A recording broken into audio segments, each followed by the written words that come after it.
Half-Life Alyx is an amazing game, and stands head and shoulders above most other VR titles to date. That being said, regardless of the production quality and heart and soul poured into every pixel of Alyx's adventure, Half-Life Alyx cannot avoid one of the most foundational aspects of PC gaming. Dread it, run from it, modders arrive all the same whenever a new game, flat screen or not, does not fulfill even the most niche desire of a modder with the skills and patience to alter a game to their liking. Bethesda games are great examples of this. Sure, there are extreme examples of modding in the Elder Scrolls and Fallout communities, but for the most part, the mods that become the most popular and downloaded of all time tend to be simple fixes and additions. Lately, I've gotten back into Skyrim VR, and much like its flat screen counterpart, I found myself modding it to fit my preferences. So far, a standout mod that I can't see myself completing future playthroughs without has been the Higgs mod, which allows your body to become a fully interactive part of the world, and more importantly, added what are essentially gravity gloves to Skyrim. So, in the spirit of sharing, it's only fair that Half-Life Alyx borrows one of the best mechanics from Skyrim VR in turn. Ironically, in a sci-fi future where aliens invade Earth and gravity-defying tech turns most things in the world into toys to be manipulated by the player, some of the most fun I've had in Half-Life's world has been with the bow and arrows. I was perusing Half-Life Alyx's Steam Workshop page one day when I noticed a mod that added mankind's earliest sniper to the game. What started as a joke playthrough ended up being more of a challenge than I originally expected, so I decided to ask myself, can you beat Half-Life Alyx with a bow? This playthrough started like any other. I made my way through the intro, eager to get on to the meat of the challenge. A few button presses and a taser to the face later, I found myself once again in the back of Larry's van. Tell her to stop moving around back there. Another promise of free candy broken, and another bit of karma doled out by Russell's suicide drone. I've played through Alyx's intro enough times to become familiar with pretty much every beat of the story, but I was pleasantly surprised to discover that drones, much like women, can get annoyed with me after only a few seconds of teasing. Put on the headset. Luckily, the drone got what was coming to it, and I found myself one step closer to getting my grubby little paws on a bow. After a quick meeting in Russell's gamer den, I superglued his sketchy gloves to the back of my hands and continued on my way. Outside of Russell's apartment, I met the first obstacle to this challenge. I must have gotten some of the previously mentioned superglue on the front of my glove because I discovered that, once picked up, I was stuck with Russell's pistol until the credits scroll. Normally, the player has to shoot this padlock to move on to the next chapter of the game, but I decided early on that using the pistol for anything, be it shooting inanimate or animate objects, was a big no-no. Fortunately, Half-Life Alyx is a VR game, and with a bit of real-world movement and a spin, you could phase yourself through most doors in the game. So, just like that, I met up with my old friend Thomas and entered the next chapter. Early on, I realized that picking up resin and ammo was pointless, but some habits die hard. I found myself trudging through a neighborhood with less vagrants and rats taking up prime real estate than New York City. After teasing a pasta sauce aficionado, I opened the vault to the quarantine zone and finally stumbled on the catalyst for this video's challenge. I was given the opportunity to answer a few questions I had about the bow within a few seconds of picking it up. Not only were the arrows able to detonate explosives just as efficiently as bullets, they were also capable of triggering barnacles, killing them in one shot, and breaking padlocks. Zombies also seemed to go down in one hit, but it would be a few more minutes before I was able to test the bow's efficiency towards headcrabs. Out of habit, I unlocked a weapons upgrade station and tried to see if any upgrades were available for the only weapon I would be able to utilize for the rest of the game. Unsurprisingly, much like my ancestors, I found that the bow is perfect just the way it is. Much like my previous Half-Life challenge, I found myself aiming for center mass whenever I encountered a zombie. While I may love headcrabs, I do not love the poor saps they take over, Ratatouille style. Trying to decide what to do with headcrabs in this challenge represented a serious moral quandary. That is, until I realized the mod author that provided me with my bow shares my love for headcrabs. While most of my arrows tended to stick in zombies or combine soldiers, I found that they simply bounced off the rounded noggins of most headcrabs I encountered. Because of this, I simply chose whether or not each headcrab I came across in this challenge needed a nap or just needed to be introduced to a friend. Despite playing through Half-Life Alyx more times than I would like to admit, I still find new Easter eggs and attention to detail each time I make my way through its world. As an example, near Gary's lair, I discovered proof that the developers over at Valve had predicted the coming of some no-life loser, such as myself, and the arrows I would use to beat the game. Gary once again proved himself a worthy foe to headcrab kind, and I found myself face to, belly with the first of many armored headcrabs. My claims of the non-lethality of my arrows were supported by my interactions with these first few scaly fellas. Normally, when the player shoots the underside of one of these headcrabs, they explode in an admittedly impressive display. But when you shoot them with an arrow, the worst thing that you can do is give them a headache. I went on to grab the shotgun, reloaded it out of habit, and put it away. I wouldn't miss it because the bow continued to prove its lethality with every zombie that trudged into my line of sight. Some habits were hard to break, and despite not needing to upgrade my weapons for this challenge, I kept finding myself unlocking upgrade stations. The rest of this level was pretty uneventful. Getting the flashlight was a breeze, and the dark areas of the game lose a good amount of their scare factor after your 10th time through. As I made my way through a gaggle of failed Tarzan cosplayers, I noted that, even with Russell's occasional words of advice or encouragement, Half-Life Alyx can be a lonely game. Because of this, I decided I needed a companion for the rest of this challenge. As it would happen, the Michelin Man heard my prayers and sent a round companion from the heavens to accompany me on my journey. After a minute of progressing through the game with my round companion, both it and Valve decided that anthropomorphizing objects in order to pad a video's runtime was fucking stupid, and the game bent the very fabric of time and space to end this shitty joke before it even started. I was briefly reminded of myself when I watch any movie with Scarlett Johansson in it, and committed a classic blunder by putting too much faith into my aim. With this mod, each level starts with the bow on the ground, waiting for the player to pick it up. When I acquired it in the next level, I discovered that despite what I claimed earlier in this playthrough, the game did have secret upgrades for the bow that could only be acquired by saying Todd Howard's name 3 times in a mirror. With my newly acquired stealth upgrade, I found that absolutely nothing changed about my bow and continued through the level. At this point, I was so desperate for companionship that I began to anthropomorphize the cute little cameras that pop out of the weapon upgrade stations.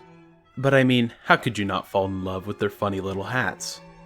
When I caught a Combine soldier putting a civilian down for a nap, I thought I had finally found the friend that I so desperately wanted. The soldier had different plans, so I save-scummed my way back and tried to save the civilian. I couldn't get him to wake up from his nap, so I tried one last time to stop the soldier from doling out a dose of normal pills, only to realize the civilian was a shapeshifter. Unwilling to deal with witchcraft, I went on with my journey alone.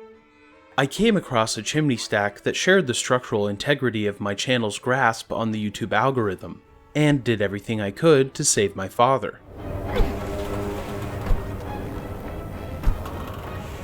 Gary didn't take too kindly to me interrupting his voodoo magic and opted to give me the cold shoulder.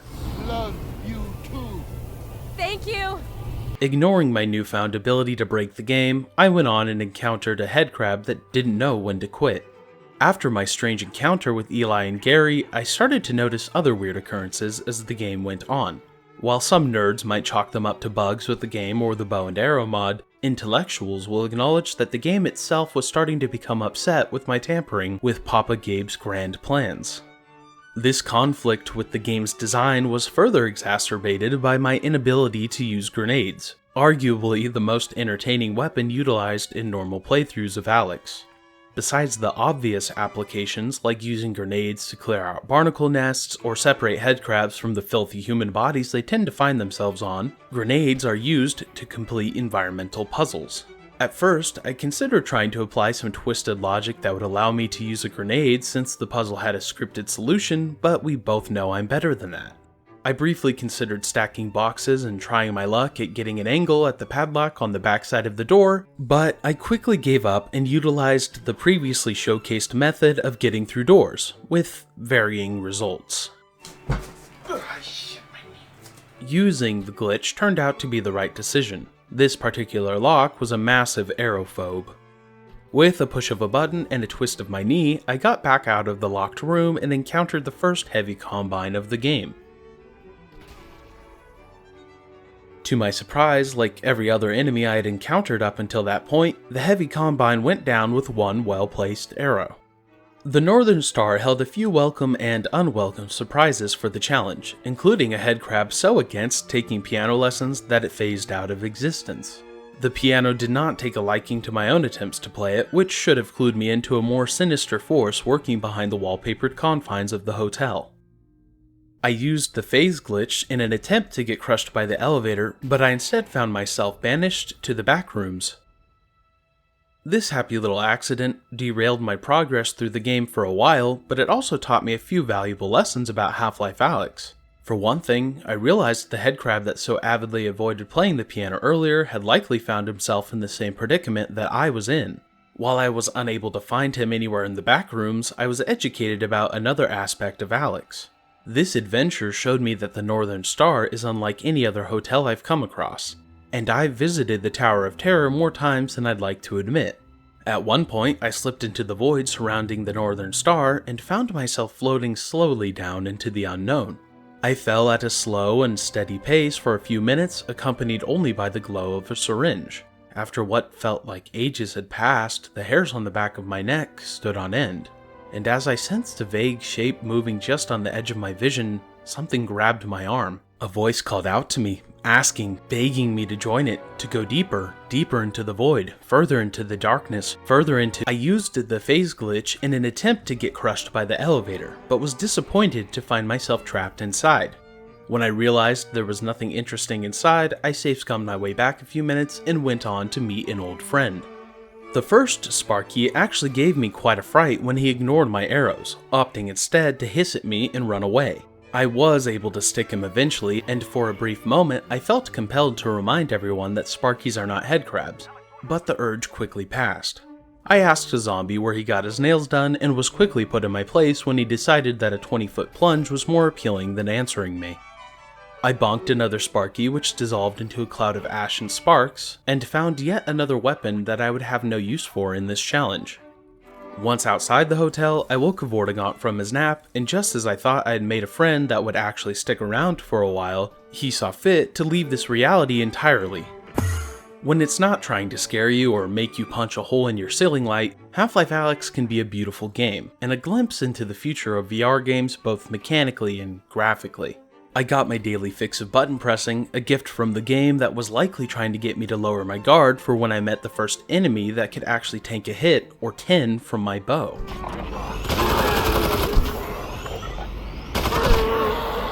But much like a pickle jar, my struggles eventually led to a quick release. After that encounter, every enemy went down with one blow from an arrow, so I wasn't sure what all that was about.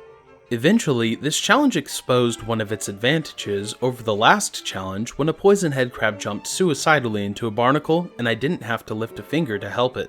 It took me longer than I'd like to admit to realize that I was not given a bow to deal with Jeff, which was for the best, because it removed any distractions that it might have caused from my favorite chapter of the game. Like previous dark sections, some of the horror fades from Jeff's domain after your first playthrough. The suspense that builds up over the chapter isn't quite as potent as your first time through, when you're not sure what's around every corner, but I still enjoy watching a masterclass in game design and visual storytelling unfold every time I make my way through Jeff's basement. VR elevates the sense of claustrophobia that such a large enemy in such a small space creates, and I could almost call Jeff my favorite character in the game if it wasn't for his disdain for headcrabs.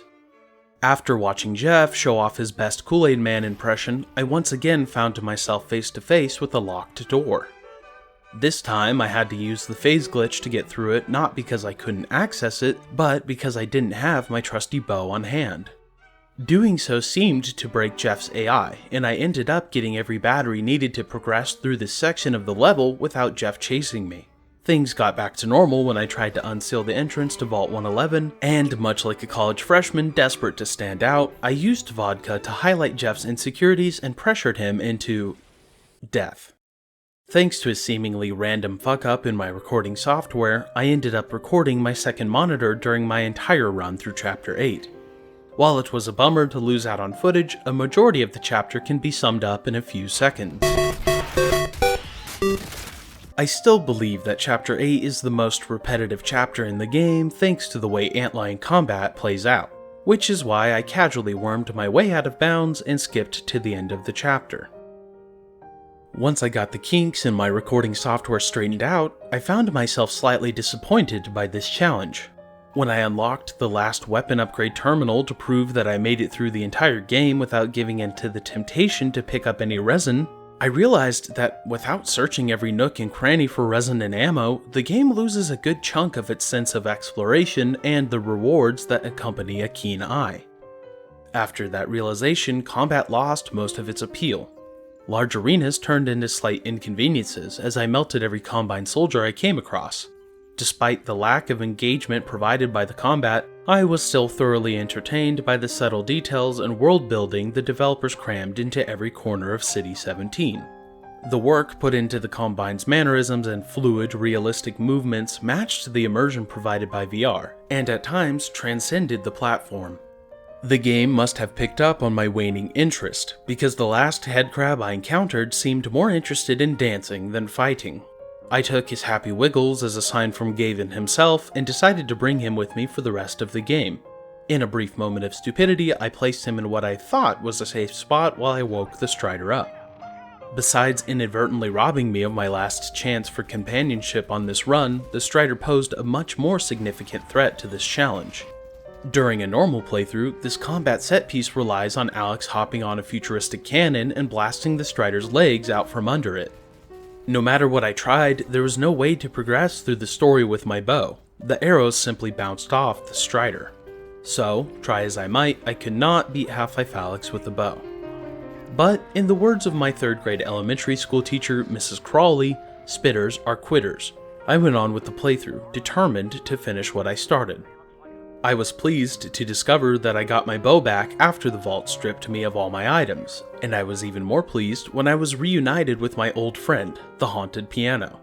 The rest of the vault was just as mind-bending as I remembered, and despite a firmer, double-handed grip, my loaf of bread was still ripped from my hands and my heart.